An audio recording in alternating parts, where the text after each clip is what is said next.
I did everything right. I went to college, I worked hard, I paid my taxes. I still couldn't afford peace of mind in the US. Then I moved to Spain, and a local newspaper just called me an American who actually found the American dream. Here's how I did it, and while I'll never go back. I had the life most people are chasing.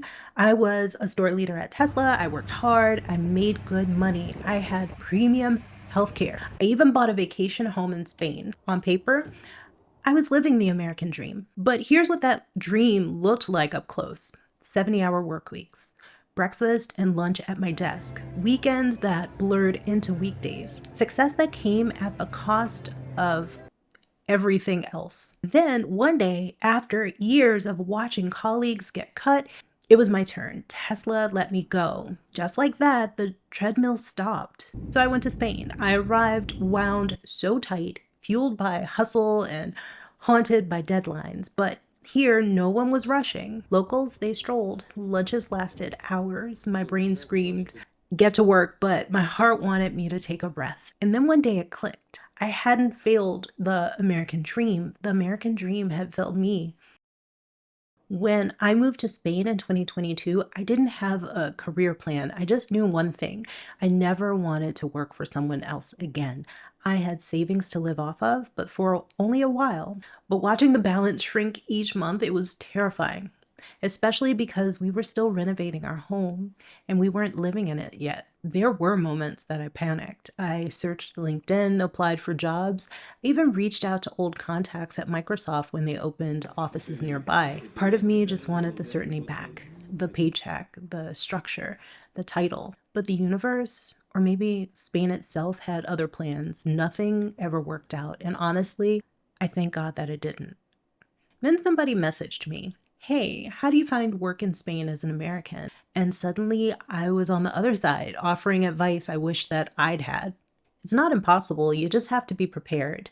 Get the right visa, learn the tax laws, use LinkedIn, sure, but also ask around, network, be patient, and know that it's different here. But work is just one part of building a life abroad. The harder part is connection. Making friends as an adult is hard. Making friends in another culture where social circles have been set in stone since childhood is a different level. Spaniards, they're warm and generous people, but deep friendships, they actually take time. Most foreigners, myself included, end up leaning on each other for support. It's comforting, but it can also keep you stuck. The real challenge is integration, stepping outside of your comfort zone, learning the language, making space for new ways of thinking, talking, connecting. You really have to ask yourself, am I building a new life or just recreating my old one in a different place? And that answer will shape everything. It took months for me to understand how people operate here, how they talk, how they take time to build trust. That kind of cultural code switching is really humbling, but it's also where growth happens. One of the biggest differences was healthcare. Spain's public system is excellent, but at first, it was a maze, registering, finding a doctor, understanding what's covered. Oh, and taxes. It's tax time in Spain right now. And yes, you still have to file US taxes even if you live abroad. It's a headache, and you'll need help. I still use an accountant back home.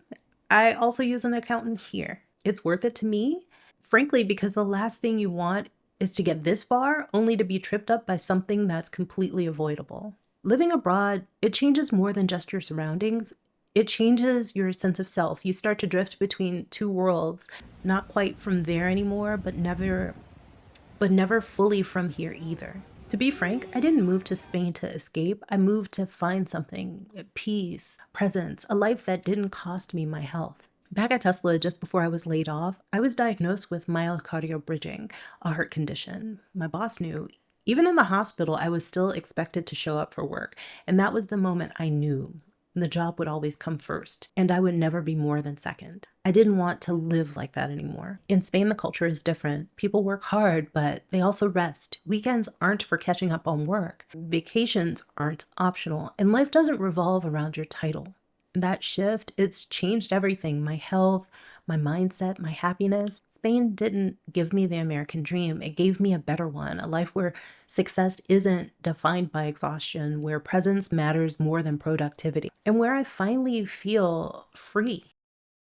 Growing up, we're all sold the same version of the American dream. Work hard, climb the ladder fast, make money, buy the house, secure the title, retire someday if you're lucky. And I did it. I lived it. I had the fancy job. I had the healthcare, the salary, the car, the vacation home. I paid off my credit cards in full every month. On paper, I was winning, but I was also burnt out. Success doesn't always feel good, especially when it costs you your time, your peace. I used to think being busy meant being important, but now I realize I was just surviving. So, what is the American dream really? Is it a life built around achievement, or is it a life built around meaning? For me, it changed the moment I stopped tying my worth to what I produced. The moment I stopped needing to be on all the time. I didn't downgrade, I recalibrated.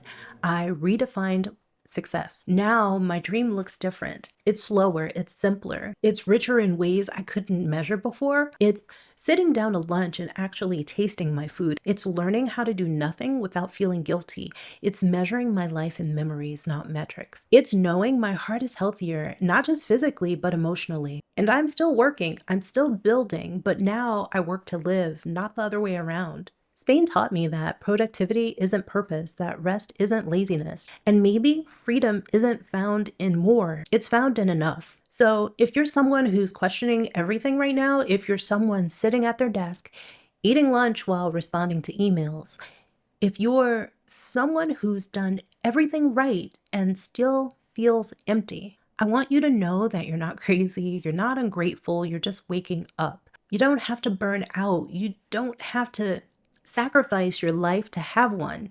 Recently, a local newspaper here in Asturias published a headline I never thought I'd see. Una estadounidense afincada en Colunga cumplí el sueño americano en Asturias. When the article came out, people read it as a success story, and it is. What they didn't print is how much of that success had nothing to do with money or titles or even square footage. It had to do with choosing presence over pressure, health over hustle, belonging over burnout. Asturias gave me the dream I couldn't find in America, not because it's perfect here, but because here I was finally able to slow down and hear myself again. I've still got things to figure out. I still get nervous speaking Spanish. I still wrestle with missing friends back home, but for the first time in a long time, I feel whole. So yes, I found the American dream in Spain, but the real dream, it wasn't about where I was. It was about finally having the courage to ask, what kind of life do I really want?